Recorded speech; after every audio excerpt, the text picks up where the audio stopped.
Bonjour tout le monde. En fin de semaine, on a vu dans le message de dimanche qu'on était des étrangers et des voyageurs sur cette terre. Donc, j'ai décidé que cette semaine, je ferais des capsules voyage. Donc, première capsule voyage, c'est comment on fait nos bagages, comment qu'on voyage. Donc, ça prend un bagage, hein, parce qu'on ne part pas comme ça. Donc, j'ai mis premièrement mon chapeau de voyage et j'ai mon sac de voyage que je m'apprêtais à remplir. Vous trouvez peut-être que c'est un petit peu un petit format, mais en même temps, je pense que le Seigneur nous appelle à voyager léger. Il ne nous appelle pas à voyager avec de grosses, immenses valises. Il nous appelle à voyager léger.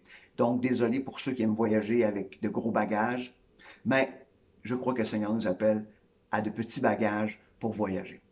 Alors, je me suis dit, qu'est-ce qu'on met dans ce bagage-là, dans ce sac-là, pour partir en voyage comme étranger et voyageur sur cette terre? Et je regardais dans la première lettre à Timothée que Paul a écrit. Oui, c'est un petit peu comme un testament qu'il fait à Timothée où ce qui lui donne tous ses bons conseils comme un père parle à son fils. Et dedans, il dit, dans le chapitre 6, il parle de ne pas s'attacher à l'argent, de ne pas rechercher de faire de l'argent. Mais je pense que ce que Paul veut sortir de manière toute particulière, il dit, attachez-vous pas à tous ces biens matériels-là qui vont vous éloigner de Dieu, qui vont vous éloigner de votre destination, qui vont vous éloigner de votre patrie. Cherchez plutôt ce qui va vous approcher du ciel, de ce qui va vous approcher de Christ. Et quand on va dans le chapitre 6, justement, à la suite, on arrive au verset 11. Et je vais vous lire le verset 11 et le verset 12, qui dit, quant à toi, homme de Dieu, fuis ces choses. Donc, il parle des biens matériels, de la richesse qui va l'éloigner de Dieu. Il dit à la place, recherche la justice, la piété, la foi, l'amour, la persévérance, la douceur. Et il dit ensuite, combat le bon combat de la foi, saisis la vie éternelle. Ce qu'il dit au départ, c'est recherche le salut, recherche la vie. Quand il nous parle de la piété, il dit, recherche cette intimité-là avec Dieu, cette relation-là avec Dieu. Donc, premier élément qu'on a à mettre dans notre bagage, c'est cette intimité-là, cette relation qu'on développe avec Dieu, avec Christ. Et ça se passe dans le quotidien. Du temps dans la parole, du temps dans la prière, du temps à méditer, à louer ce qu'il fait. Mais après ça, il énumère un paquet de choses qui ressemblent au fruit de l'esprit. Quand il dit, hein, il parle de la justice, la piété, la foi, l'amour, la persévérance, la douceur.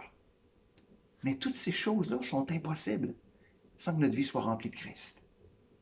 Donc, dans notre bagage, pour être capable d'emmener ces choses-là, il faut continuellement être au quotidien en train de développer cette intimité-là avec Dieu, qui va nous permettre de prendre ces caractéristiques de Christ, sa douceur, sa patience. Parce que par nous-mêmes, la douceur ne vient pas naturellement, ou la patience n'est pas là naturellement. On le sait actuellement avec tout ce qu'on vit. La patience, pour certains, commence à être à bout. Mais la vie de Christ en nous, être transformé par l'Évangile, fait de nous qu'on peut être patient, qu'on peut être doux, qu'on peut être persévérant. Donc, j'ai le goût de vous encourager aujourd'hui à faire le verset 12 qui dit de combattre le bon combat de la foi, saisis la vie éternelle. Un bon voyageur, un bon étranger sur cette terre, il saisit la vie éternelle. Donc son regard est sur sa destination et pas sur ce terrain de passage ou cette terre de passage. Il est sur la destination qui est le ciel. Donc il se nourrit de tout ce qui va le rapprocher du ciel. Et premièrement, c'est de se nourrir de la présence de Dieu.